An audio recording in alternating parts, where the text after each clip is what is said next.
আরে আরে এগুলো তো ধরাই যাচ্ছে না, এত পিচ্ছিল যে ধরার মতন না। আসসালামু আলাইকুম গাইস, আপনারা সবাই কেমন আছেন? আমি নতুন একটা ভিডিও আপনাদের সামনে নিয়ে আসলাম।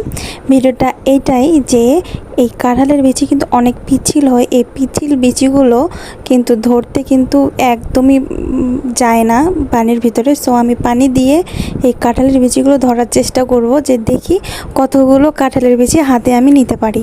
তো একটা একটা করে তুলতেছিলাম, একদমই উঠতে চাচ্ছিল না, খুব পিচ্ছিল, হাত দিয়ে একটু উঠতে চাচ্ছিল না। আমি অনেক চেষ্টা করতেছিলাম যে একদম সবগুলো তুলে নিয়ে আসবো, বাট হচ্ছিল না।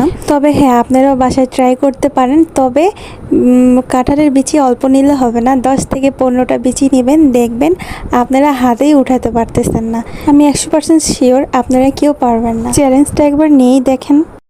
এই যে কাঁঠাল প্রেমীরা, কে কে কাঁঠাল খেতে ভালোবাসেন অবশ্যই কমেন্টে জানাবেন। বা পরিশেষে কাঁঠালের বীজগুলো কি ফেলে দেন, না কোনো রেসিপিতে রূপান্তর করেন, অবশ্যই কমেন্টে জানাবেন আপুরা।